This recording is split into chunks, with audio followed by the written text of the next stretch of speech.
Hi, my name is Sherry. I'm the director here at the Musée Héritage Museum. Thank you for joining us today for this virtual session, Fabulous Fiddling. Firstly, I need to respectfully acknowledge that we are on Treaty 6 territory, the traditional lands of the First Nations and Métis. And as treaty people, Indigenous and non-Indigenous, we all share the responsibility for stewardship of this beautiful land. Today, we're going to be joined by Celina Loyer and Zachary Willier. Celina is from the Michelle Band and also happens to be our Aboriginal programmer here at the museum. Her father, Gilbert Anderson, was a renowned Métis fiddler and is prominently featured in our exhibition here, the current one, Our Song, Our Roots, which will be open until April 30th. We are now fully open again with our regular hours, so check out our website and come on down and see it before it's gone. Zachary is Métis and country-style fiddler whose family is from Sucker Creek First Nation. He was heavily influenced by Gilbert, and we can look forward to both Celina and Zachary talking about the importance of music in Métis life, as well as Zachary performing some pieces and dancing from Celina. Just a housekeeping note here before we begin. We have turned off your cameras and mics for the main session. We will open them up for questions at the end, so feel free to share comments in the chat, and you can place your questions there too, and we'll relay them to our speakers. So enjoy Fabulous Fiddling. There you go, Celina. There we go. Now, thank you, Sherry. Hi, Zach. How are you doing? Hi, Celina. Yeah, it's good. It's a pleasure to be here. Oh, it's a pleasure to be anywhere with anybody right now. Oh, definitely. Yeah, for sure. Yeah, so I haven't really seen you during COVID. We've talked, but we haven't really had a chance to. Oh, definitely. Together. It's been a while. Yeah, last time, like the phone call for this event when Celina was talking to me, I actually had COVID. So yeah. Anyway, but I'm all recovered now. Feel good, and we're all ready and ready and willing to go here. Yeah. Yeah, it's pretty good. Yeah. So it's kind of interesting because when we started talking about doing music in St. Albert, I said, of course, we have to talk about Métis fiddling because that's an important part. Oh, definitely. It's a huge part. And especially St. Albert being kind of, the Métis kind of helped develop the town of St. Albert as well. And it's very, very rich history. Absolutely. The Métis people were actually in the area before Father Lacombe even came and living along the Big Lake. And then they actually helped to form the first community that was here. Definitely. So, like my family was there. I'm sure some of your Cunningham relatives were here, right? Yeah. So, sure. We're sort of related. I think you're related to my husband. Yeah. We're related to people that are related to each other. Yeah. So, one of the things my dad did tell me was that, a lot of people would come to St. Albert to dance for fiddle tunes. There was a lot of different fiddlers in the area, and they would come here because there was a lot of people that would dance. Sure, yeah. Yeah, so it was really a place where people would come to meet and to share tunes and to share ideas. My dad grew up around in this area, and so my dad is Gilbert Anderson, and he was very well known. And he actually passed away here 11 years ago on the 1st of March, which also happened to be Zachary's birthday.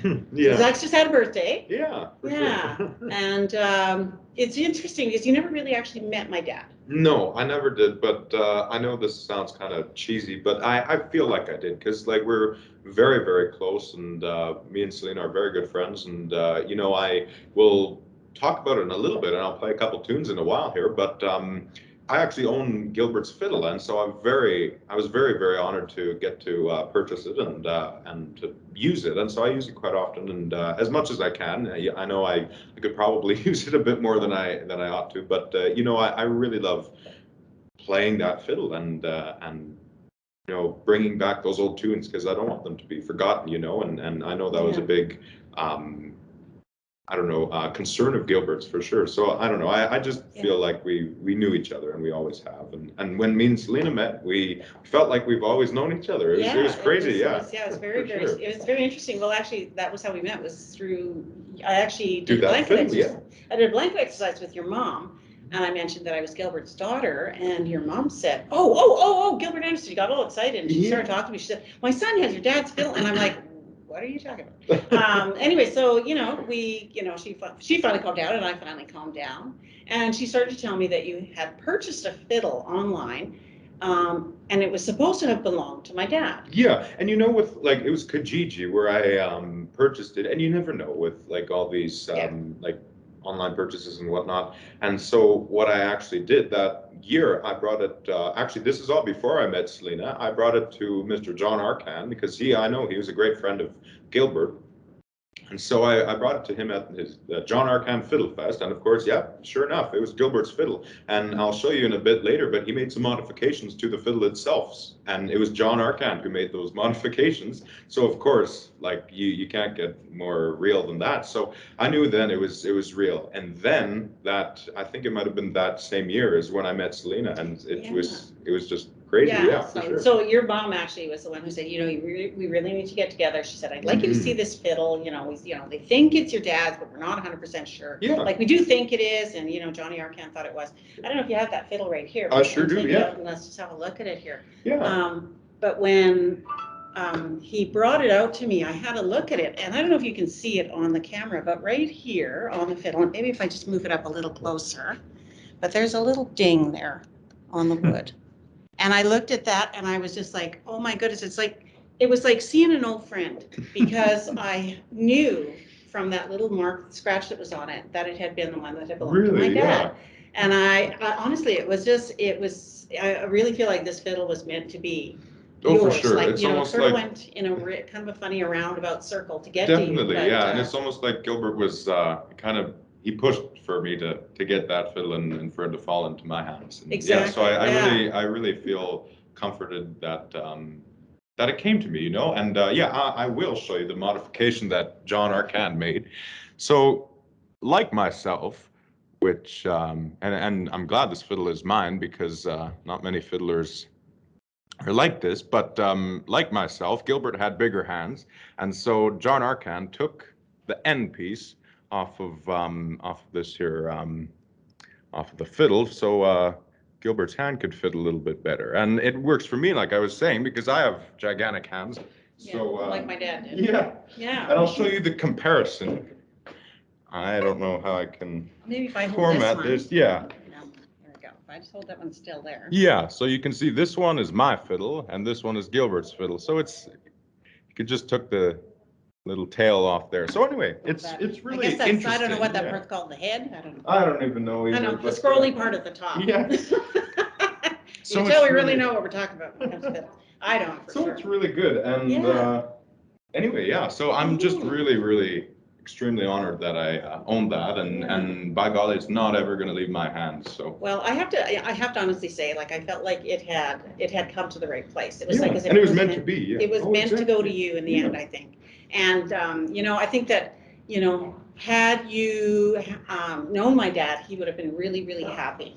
I'm sure to know that that fiddle was with you and know that it was going to be treated that way. Because one of the things that he was really, you know, really was important to him was making sure that the really old Fort Edmonton tunes that he called them were carried on, right? And that style of traditional fiddling, you know, there's a style, there's, you know, many different styles of fiddling.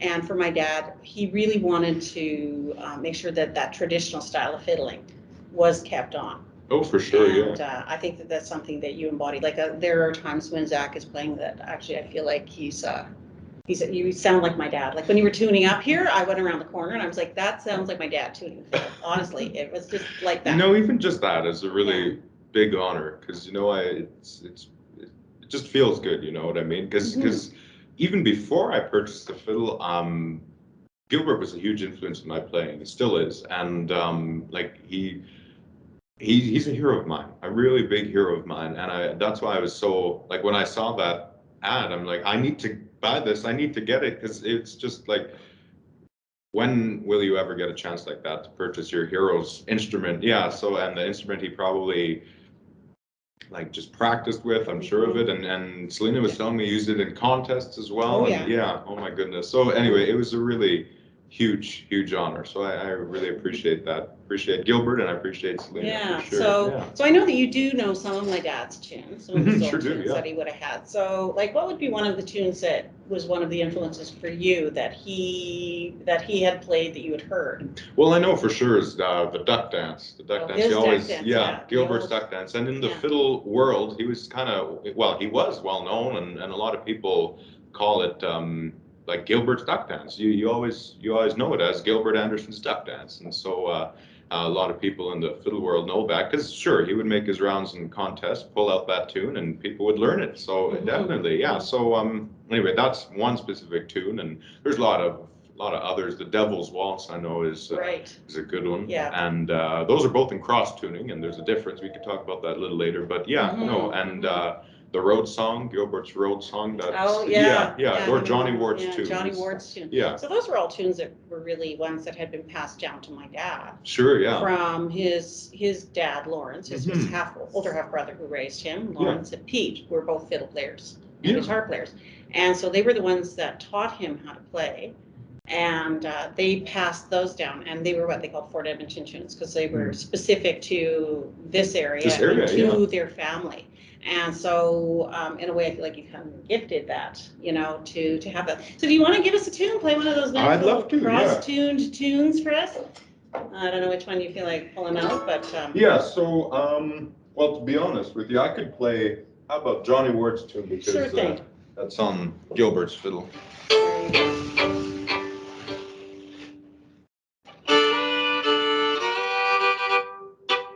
Okay, here we go.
Love that one, yeah. So I know Sabino did a little bit of a close-up on your feet there. Yeah. And you were doing what my dad used to call clogging. Clogging, Yeah, so that's just a way of keeping the rhythm. My mom used to actually say the feet make the fiddle go. Oh yeah, and it's really true. It's really true, because I'll tell a little bit on clogging.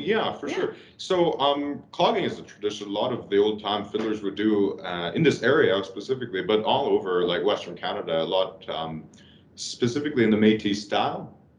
And it's very synonymous with Métis fiddling, but it's also synonymous with kind of the Celtic stuff and the kind of Cape Breton style of fiddling as well, which I assume that's Métis, like just by the mixing of culture and whatnot. That's where it came from in Ireland and Scotland and whatnot when the settlers came over. So but clogging is just a way to keep rhythm with the fiddle, and it's sort of like a one-man band sort of thing. I was doing a gig yesterday. I didn't have a guitar player, and so I just was clogging. And so because back in the day they didn't always have a guitar or a piano. They'd only have their feet and the old wooden floorboards. So they'd just start clogging and create this kind of drumming of the feet. And if you really listen close, it sounds like a horse galloping. I can only assume that's where they got the kind of the pattern of footwork. I don't know if you'll be able to hear, but I'll start off slow and then you can then I'll speed up.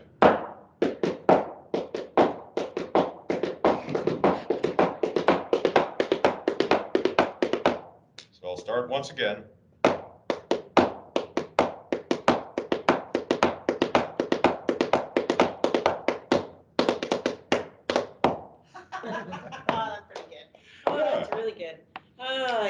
My dad used to always play, when he would play, he would definitely be clogging with any of those, the faster tunes, the jigs and stuff like that. And it just helps out, and there's reels.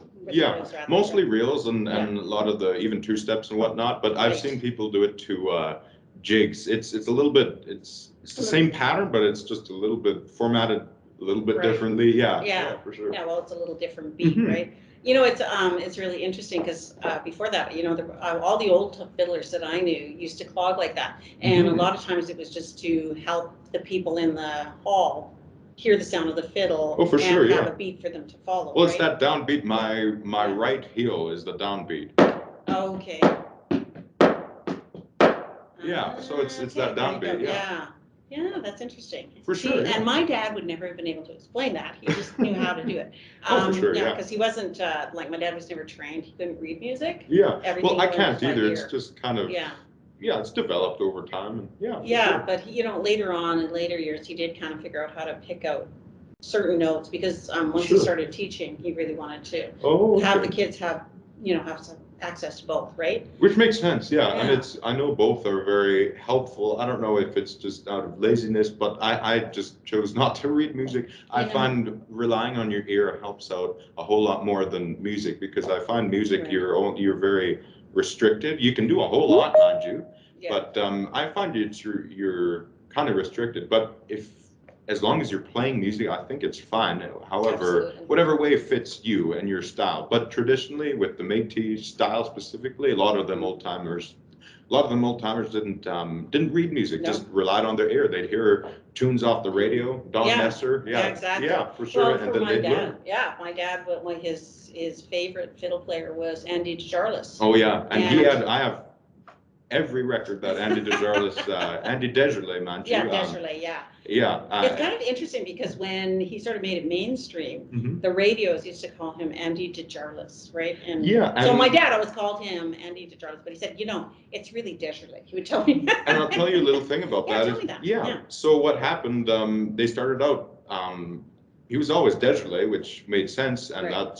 that is the correct pronunciation. Right. But radio announcers couldn't pronounce Deserlet, and they just had the hardest time on air. Because Andy was performing all around Manitoba, and I know he was big in Montreal as well. He was performing all around the circuits and whatnot. Mhm. Radio announcers couldn't pronounce his last name, and so Andy said, you know what, just pronounce it the way it's said, and so Yeah. it turned into DeJarlis. So. Yeah, there you go. That's very interesting because Mhm. my dad, he was probably Andy Deserlet was probably the first Métis fiddler who really made it mainstream That's the truth, into yeah. Canadian culture, Oh, where for he was sure. actually listened to on the radio and was actually someone who had those old tunes. Yeah.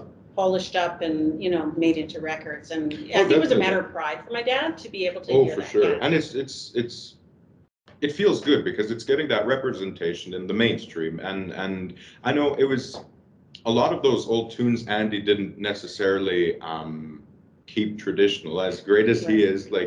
And Yeah. mind you, I'm not trying to talk down on Andy, because No. he is a hero of mine as well. But he would straighten out the tunes. So a lot of the times these tunes were crooked and just off beat sometimes. Not off beat, but off meter, I guess you'd call it. Right. And so he'd straighten them out, which totally works fine. It's just not traditional if you want to keep it traditional, but Yeah. whatever way works. And I knew it was easier for Andy's band to follow those straightened out tunes, definitely. So Yeah, for sure. And that's Yeah. one of the big hallmarks of Métis fiddling oh, for sure. is that the tunes are, like you're saying, a little crooked. They're out of, Mhm. I guess what you call it would be out of meter. That's what And your so- dad yeah, would call it. Yeah. Right, yeah. So Mhm. it's but it was one of those things where, if the fiddle is leading and everybody else is accompanying and they're just following them, if you throw an extra beat in, it's not that big of a deal. Everybody just does one more strum and away you go, right? Exactly, yeah. It's not a, Especially if you're used to it and you're used to hearing it. Yeah. Exactly. If you're just following by ear what's happening, it doesn't matter whether it's hitting, 8 bars a meter or whatever. Yeah. Oh, you for know, sure. Yeah. Whatever the music. Sure. It's word just is. another up strum on the guitar, Right, or and down. and or- away you go, right? Exactly. So, Yeah. And the steppers just put in one more little shuffle kick and away we go, right? Oh, yeah, for sure. Nobody gets bent out of shape about it. And We're all still it's having a good time. yeah, for sure. And I remember your dad was saying something and this was on a video, mind you. Right, But yeah. I remember your dad was saying it's weird. The native people, the way they dance is they just follow the music and listen to the music. But Yeah. the way some of the non-indigenous people would dance Yeah. is they'd really listen to the beat. So when a crooked tune would be played, they'd be thrown off. What's happening here? Oh, no. And yeah. But and I've actually seen that happen with people same who've been here, jamming. for sure. Yeah, it's interesting. So my parents actually ran a dance group. I And remember. when you're Well, I talking don't about, remember. well, yeah, but but yeah, I'm sure you've heard about heard it. about it. but, Oh, for sure. Yeah, because I think your mom danced in a dance group as well. She sure did. Yeah. Way back in the day. Yeah, and in the 80s, because Yeah. my mom was in a square dance group up Yeah. in Sucker Creek and High Prairie, Slave Lake, that area. And so, yeah, and Gilbert actually came and played for them once or twice, and in their tiny, tiny little hall. It's yeah. still standing, but they use it as a shed now. That's how small it was. So. But yeah, no, they came in. Gilbert came and played for them, and my mom remembers dancing to his music. Yeah, sure. Yeah, my dad and my mom used to go all over Alberta and like all over Western Canada, you know, playing for weddings and things like that. Sure, go to fiddle contests and that kind of thing. Yeah. And I've met. Sorry. Yeah. I was just gonna say when they had the dance group, actually, they went all over Canada.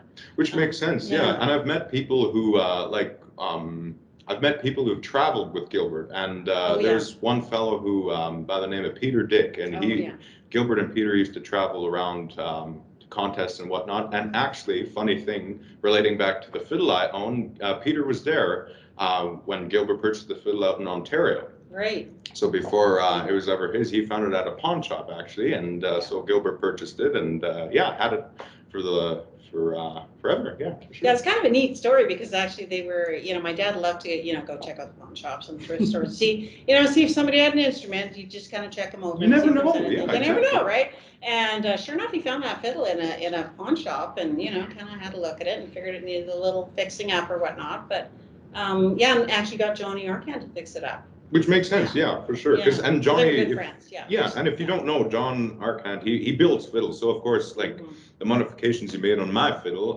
Gilbert's fiddle, it made sense that you can just take the tail end piece off because Johnny knew what he was doing, and he had the varnish and whatnot to repair it properly. So it was good. Yeah, it looks good. It looks great. It looks great. Yeah. So when my parents had the dance group, so there was like my dad and he usually had a guitar player. Then we had four men and 4 women, and we did all of the old time tunes. And you remember you were saying about how Indigenous people follow the music when they dance.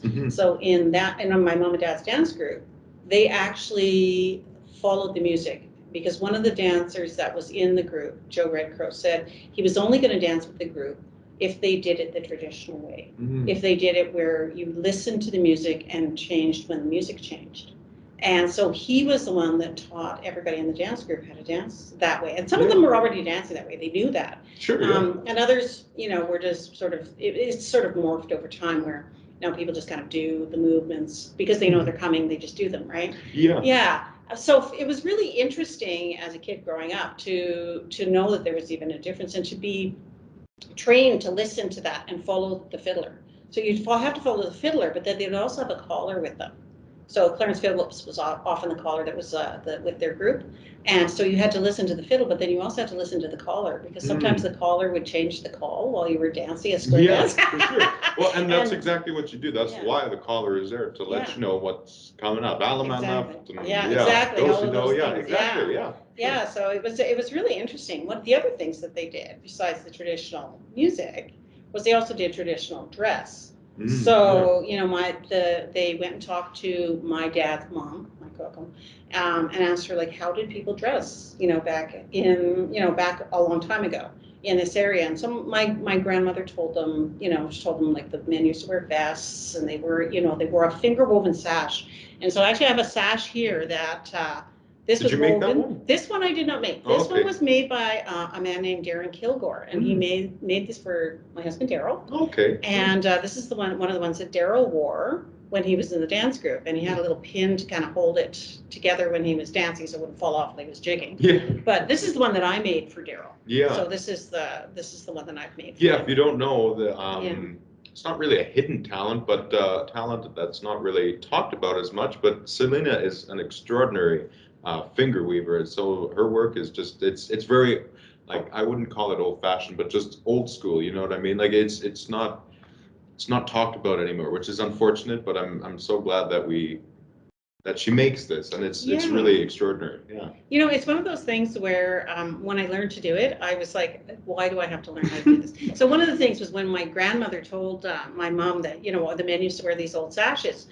Most people were wearing those red sashes that you get, like, that are woven on a machine, right? Yeah, yeah, So on a everybody, loom, yeah. so everybody wears that. They're machine woven, and you know, those are the ones that you see everybody wearing. Exactly. But my grandmother had talked about how the sashes were all different for different families, and even she remembered that there was a man who used to come to the Lac-Saint-Anne pilgrimage, and because he had a certain color of indigo in his sash, she knew which family he was from.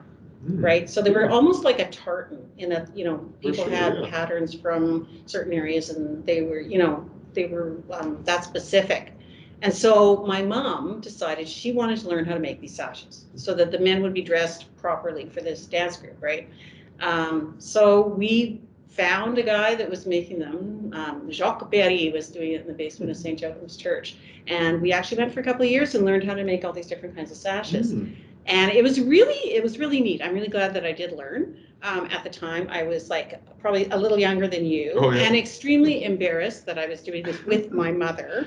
So, you know, one of those things that I really talked about a lot when I was at high school. But it's kind of interesting now that, you know, it's something that I'm so grateful for now. Right? And what I was trying to get at there is it's like some of the fiddle music and clogging, it's a lost art, and it's not too many people are learning it, which is unfortunate. But and so it's really great. We have to really hang on to the people that know these traditions for sure. Yeah, that's true. You know, it's information that's important, and you know, I think to knowing who you are as a Métis person. Definitely. I totally respect anyone who's learning how to play the fiddle, and in any way that they're learning it, right? You know, I just think you're such a great musician, and you're learning all these different ways of doing music and stuff like that. Sure. And I think that's cool, right? But I also like that you still value the traditional way of doing things. Always, right? For sure, And you know, I've kind of moved towards the country and western like style of music and whatnot, but you know, my roots have always been Métis and the old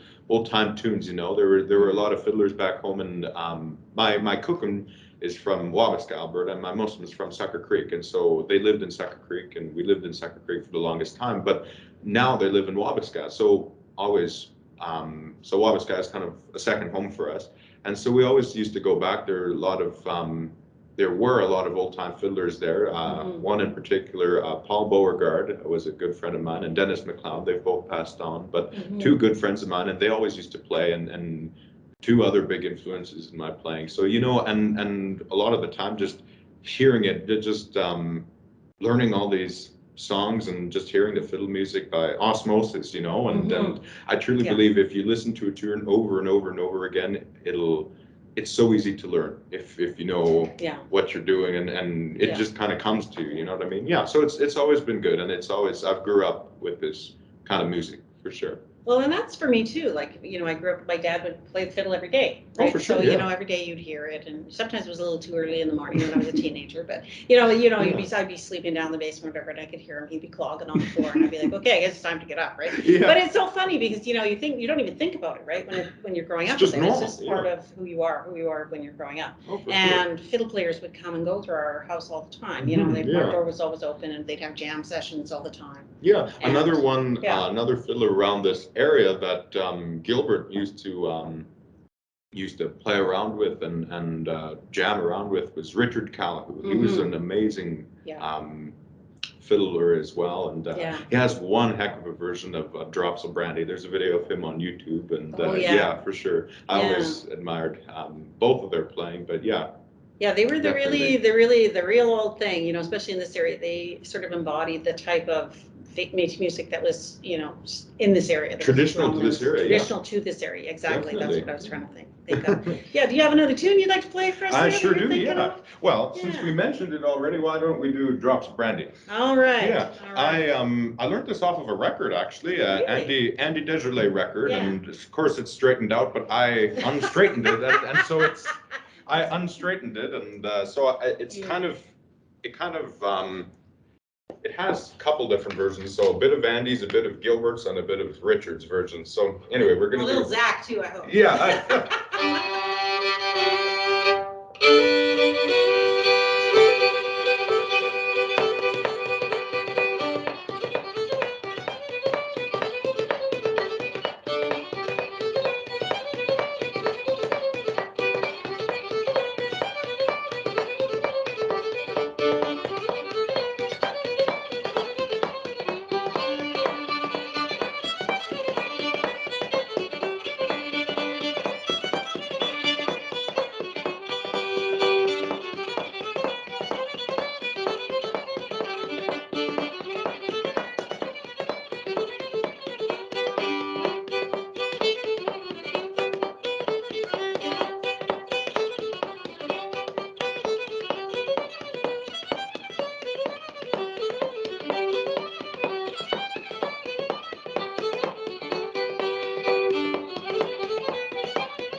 great. Yeah, I can hear a little bit of Richard in there. I can hear a little bit. Yeah, that's great. And Yeah. comments like that really mean something to me because it's kind of living the path of my heroes, you know what I mean? And so it just really means a lot. So thank you. Well, I Celina. like that. Yeah, I really like that you're, carrying that sound through to the future, right? Like you, Oh, for sure. eventually one day you'll have your own students and be passing on your knowledge, and a little bit of my dad will live on in that. I think for that's sure. a Yeah, cool definitely. idea for me, and I think he would be happy to know that as well. I sure hope so. Yeah.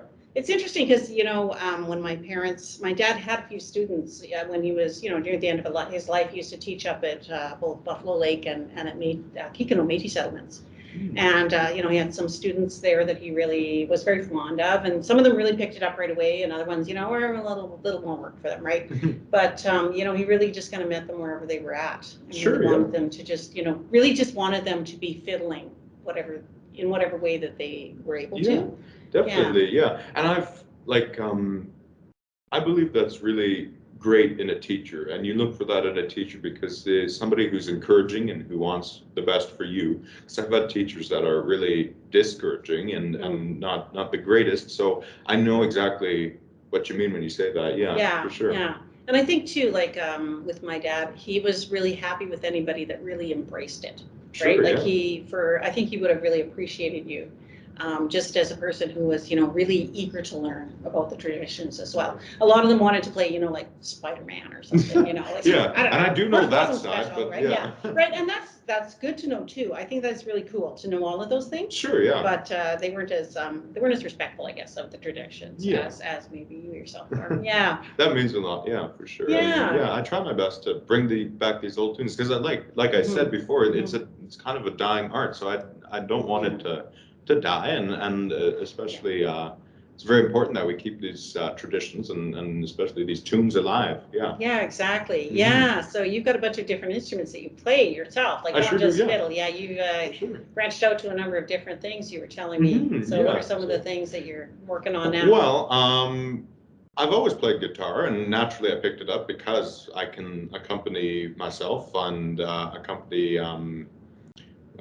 different fiddlers on the guitar, so naturally I picked it up. Actually, funny, my brother actually got the guitar in the family. I didn't want to pick it up, but it was in the house, so I started learning chords and whatnot, and strum along to George Jones and Gilbert Anderson. So it was great.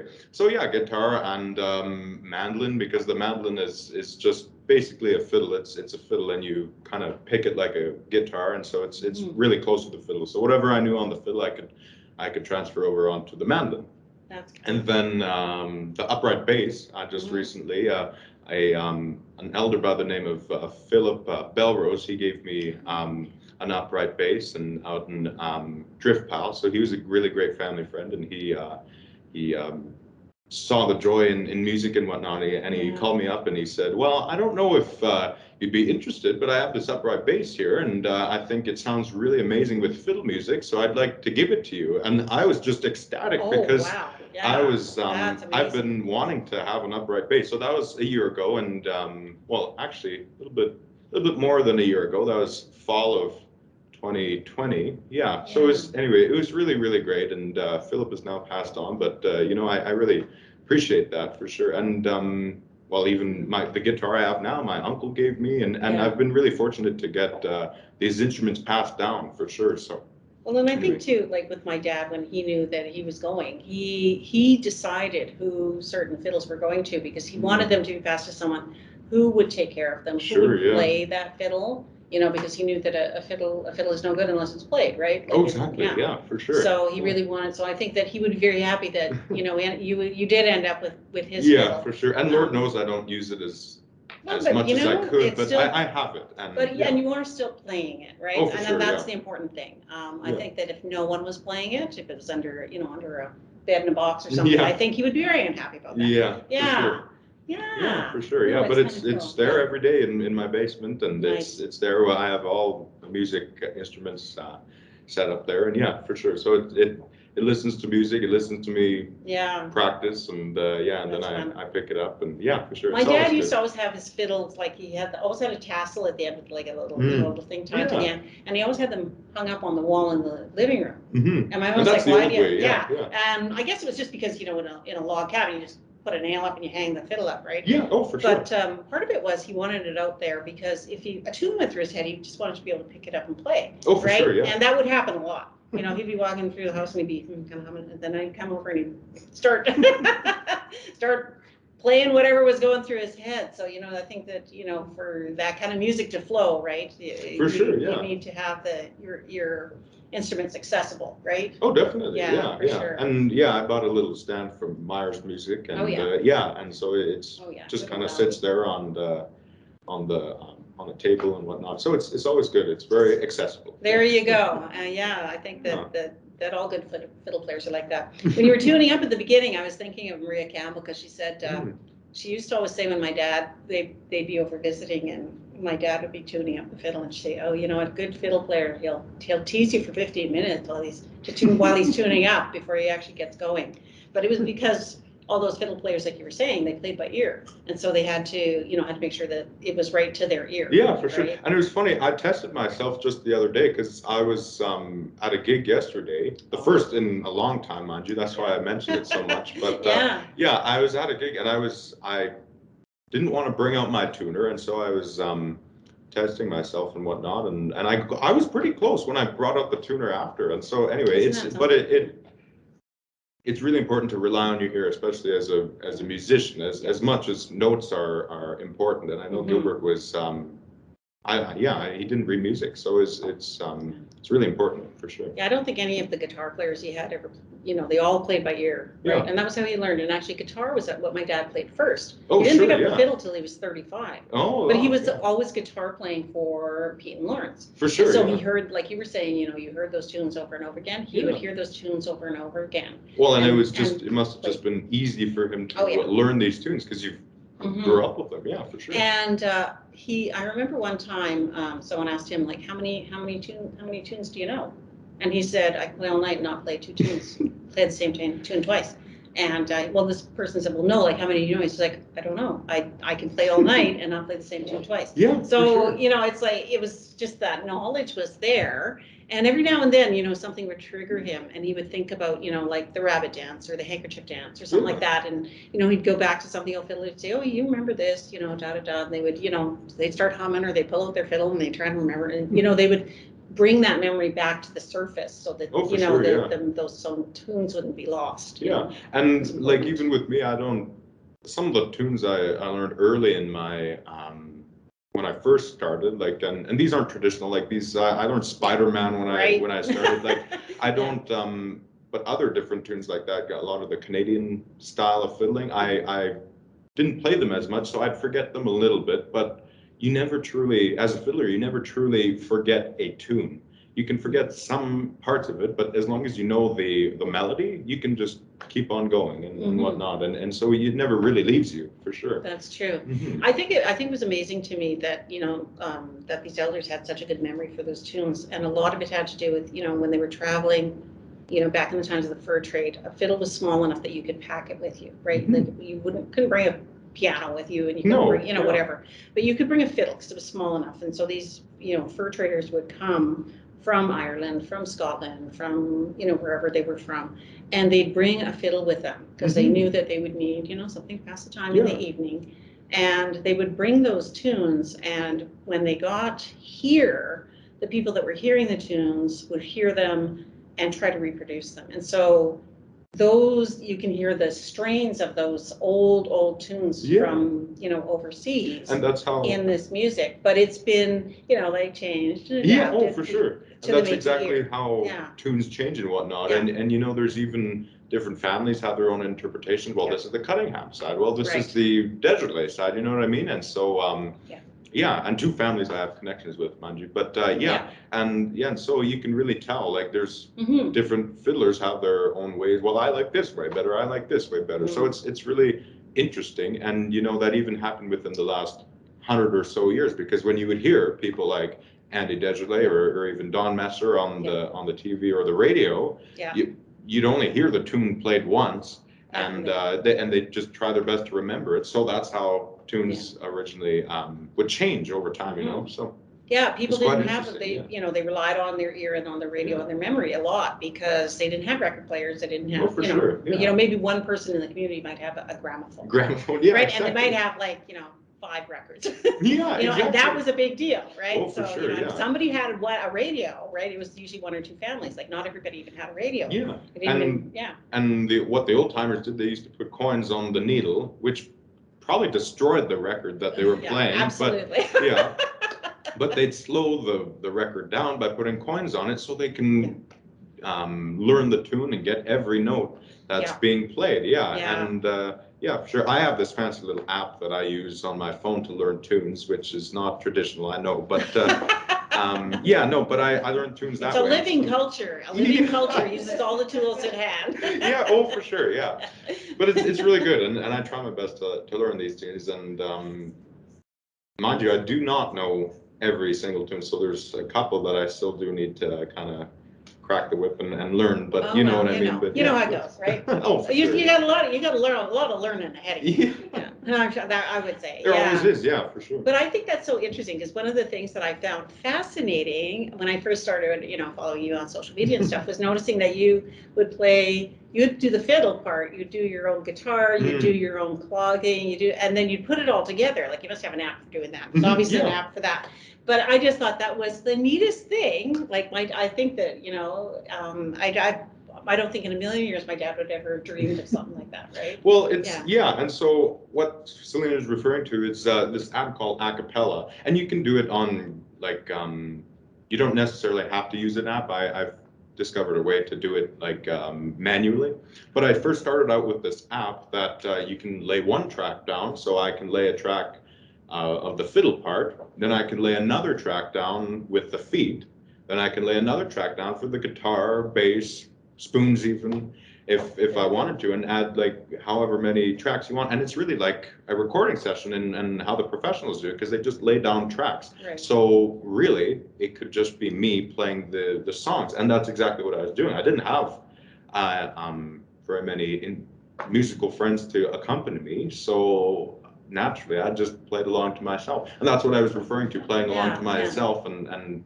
kind of, and that's how I learned guitar. I played along to myself because I was the only fiddler. I mean, my brother played a little bit, but well, your brother has a little bit different of a taste for music. He does, too, right? Well, so, because it's funny, in our household it's country and western music, and then it's heavy metal, so it's very different. We can never, you know, and kudos to your mom for embracing all of that. Oh, for sure, and I don't know what happened with Jackson, but it's but there's drums, and that's why we can never jam together, because we were just so different. Exactly. Somehow, I don't know.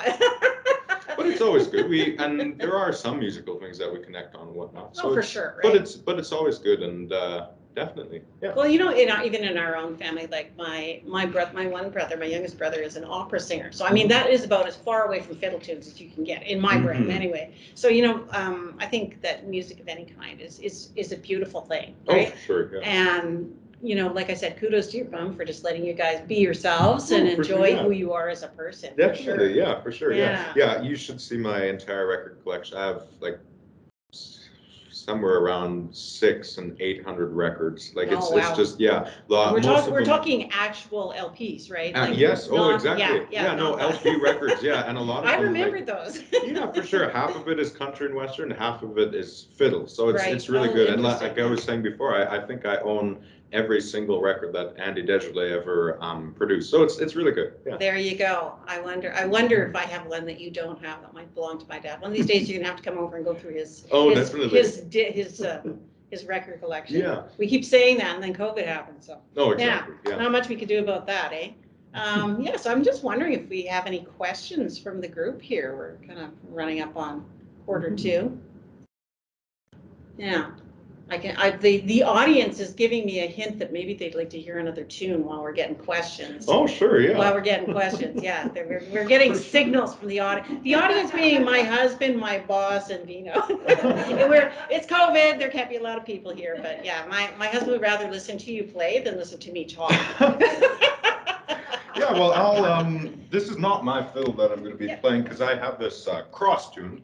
And this is a tradition that Métis folks would do, and maybe you should explain what that is for people who don't know. Yeah, for sure. So cross tuning is it's just okay. So the fiddle is tuned. You call it standard tuning. So it's E, A, D, G from the highest string, and so yeah, and that's standard. Most tunes are played in standard tuning, and then so what the Métis old timers used to do, they used to tune their fiddle to an A chord. And so that's an A chord.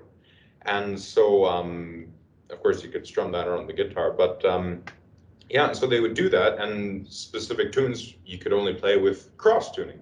And so it's really cool because I'll play one tune here, the Devil's Waltz. You can really hear that drone sound because it's one chord. You can just kind of drone one string out. So you're not even playing that string, you're just, or you're not even noting that string, I should say, but you're playing it. And so it adds this kind of ancient sounding drone. So anyway, it doesn't make sense when I'm explaining it, but it'll make more sense. It'll make more sense when we're playing, yeah. So this is my personal fiddle. I bought it at Myers Music, and you can buy one yourself if you want.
Love that tune. Yeah. That is a great. Honestly, I can hear my dad playing it when you're playing it.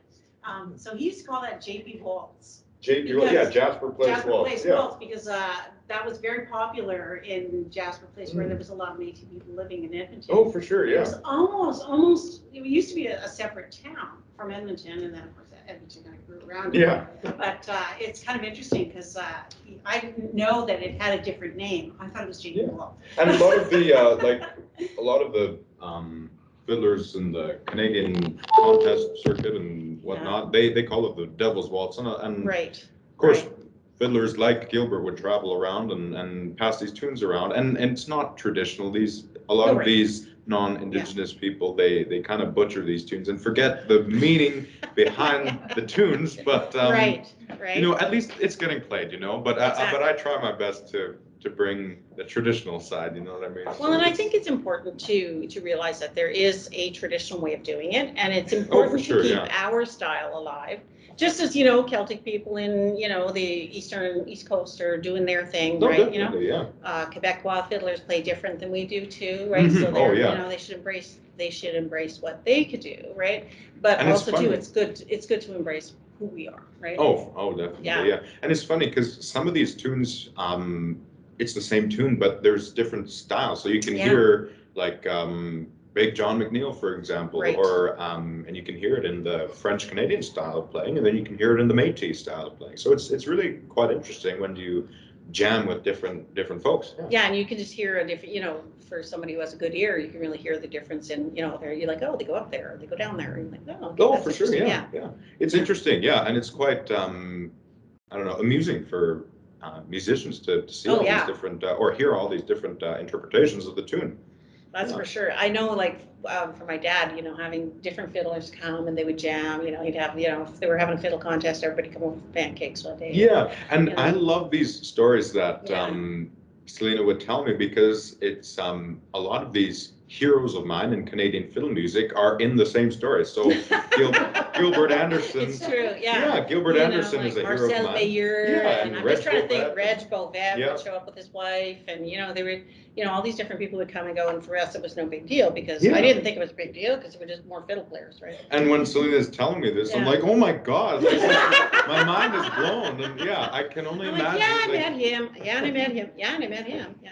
To be a fly on the wall, like, and I own all these folks' records and whatnot, and CDs, and so it's really inspiring, yeah. And it's unfortunate, but a lot of these folks are gone now and passing away, and so it makes it even more important to hang on to these tunes.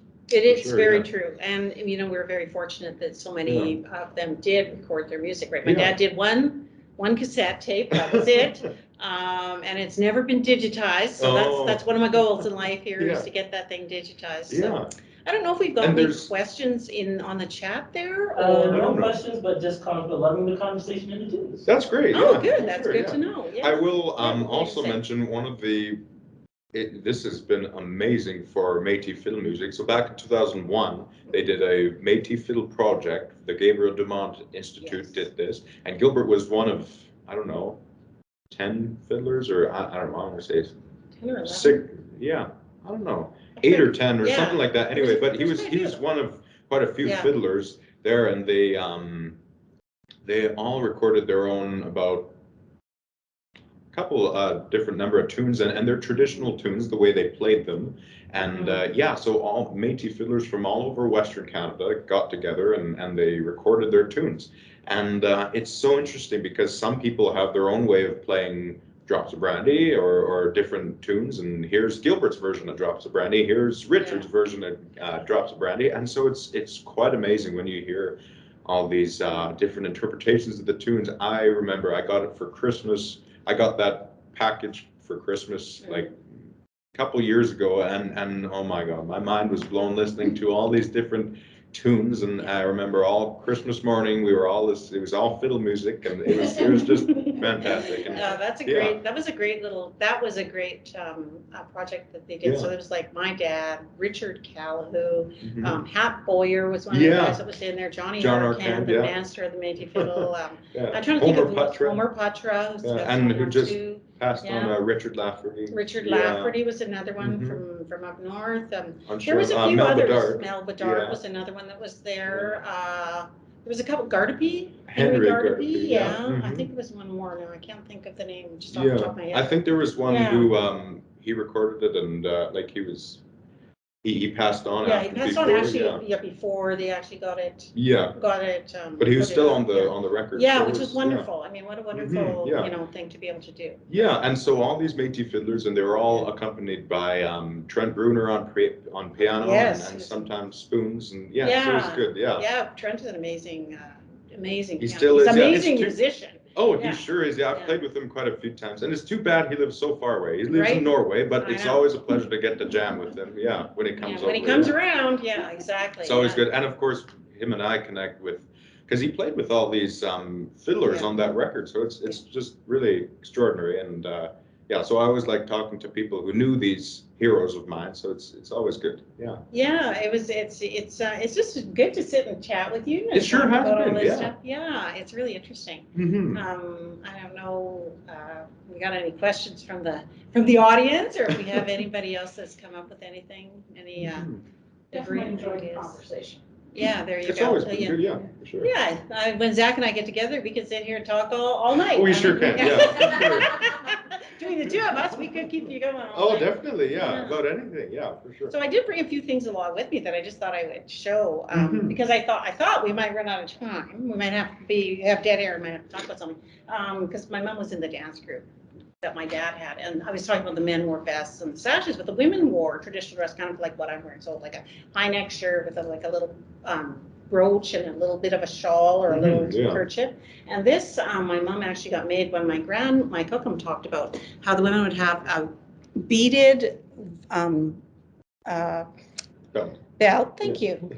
Words, English. Okay. And so she had this made by one of the local ladies with the traditional beadwork with the, the little, I guess they call them most tracks for on either side of the little vine on there. And my mom used to make this. Obviously, I don't fit this. My mom was a tiny woman around the waist, but this is her beautiful little belt that she used to wear. And so she wore this when she was wearing her, when she would wear her traditional, she used to call them her kiskatas.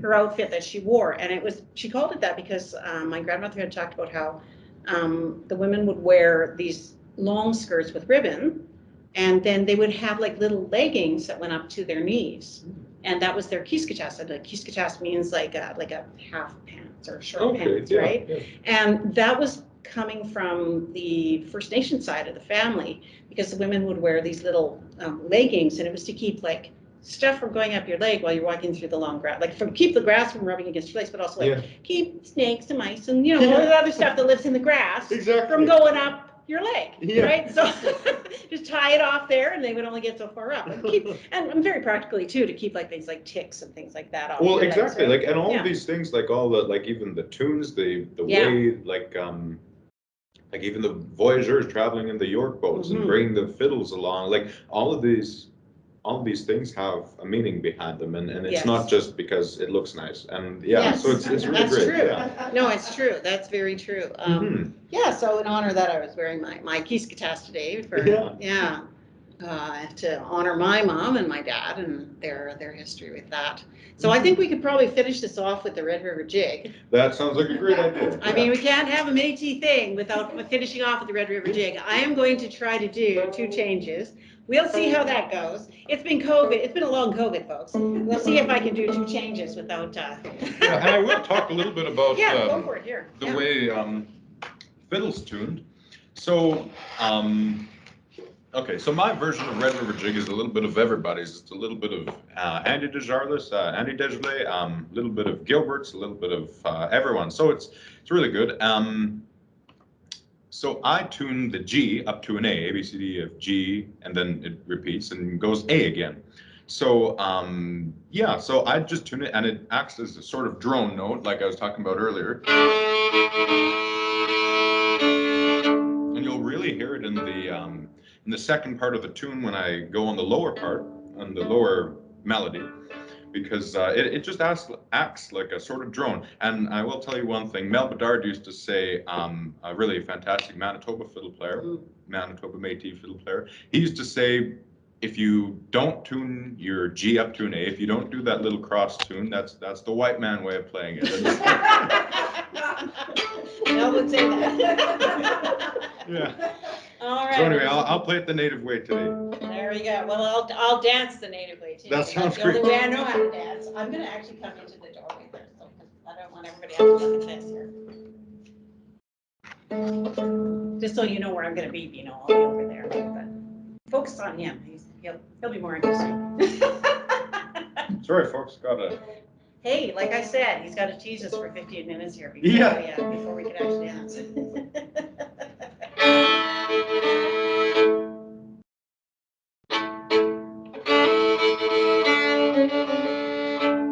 Almost. Yeah, we'll get there. Don't worry. This is all part of the experience.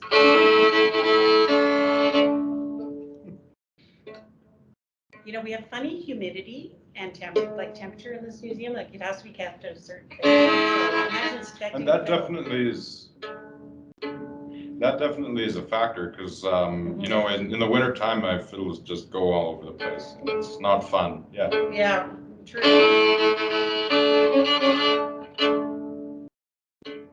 I'm such a perfectionist. I'm sorry. That's okay. That's the way it meant to be. Okay, I think I finally got it. There we go. You're just teasing us. Yeah. Alrighty. Okay. Let's Is this being recorded? Yes. Okay, great. Yeah. Yes. I feel like this will be a good moment. All right.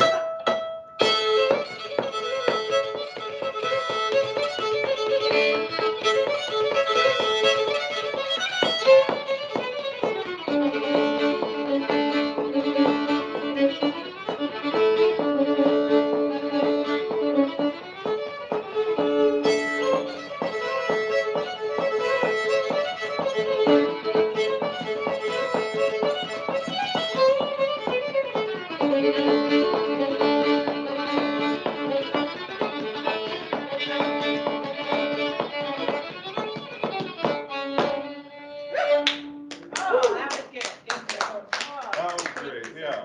Well, I think that's a great way to end this all off. Sure is, yeah. Yeah, I'd like to say thank you to Zach for coming and spending the afternoon with us here at the museum.